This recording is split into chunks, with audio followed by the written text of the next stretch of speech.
பயத்தை தாண்டி அவங்களுக்கு தெரியும் இதை பேசுறதுனால எந்த பிரயோஜனமும் இல்ல, எதுவும் மாற போறது இல்ல அப்படிங்கறதும் அவங்களுக்கு தெரியும். இன்னைக்கு அம்மால இருந்து கூண்டோட இவங்க எல்லாம் ரிசைன் பண்ணிட்டு போயிட்டாங்கன்னா, கொஞ்ச நாள் கழிஞ்சு இந்த ஹீட் வேவ் எல்லாம் அடங்குனதுக்கு அப்புறம், இந்த மொமெண்டம் குறைஞ்சதுக்கு அப்புறம் மீண்டும் அம்மா மாதிரி ஒரு அசோசியேஷனை ஃபார்ம் பண்ணி இதே ஆட்கள் தான் வந்து உட்கார போறாங்க. ஆட்சியும் மாறாது காட்சியும் மாறாதுங்கிற கதை தான் இது. 10 நாளைக்கு பரபரப்பா பேசுவீங்க. மீடியா எல்லாம் என்ன பண்றீங்க?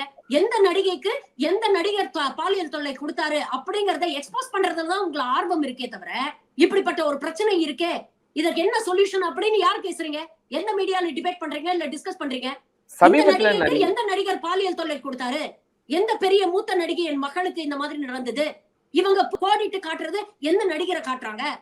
இதுதான் மீடியாவுடைய ஆர்வமா இருக்கு. பார்க்கக்கூடிய மக்களுடைய ஆர்வமும் அதுதான் இருக்கு. உங்களை எல்லாம் பொறுத்த வரைக்கும் இது வெறும் என்டர்டெயின்மெண்ட் வேல்யூ தான். பாதிக்கப்பட்ட பெண்களுக்கு நியாயம் கிடைக்கணுங்கிற ஒரு பேசிக் இன்ட்ரெஸ்ட் இல்ல ஹார்ட்ஃபெல்ட் இன்ட்ரெஸ்ட் வந்து எவனுக்குமே கிடையாது. Let me be very Frank.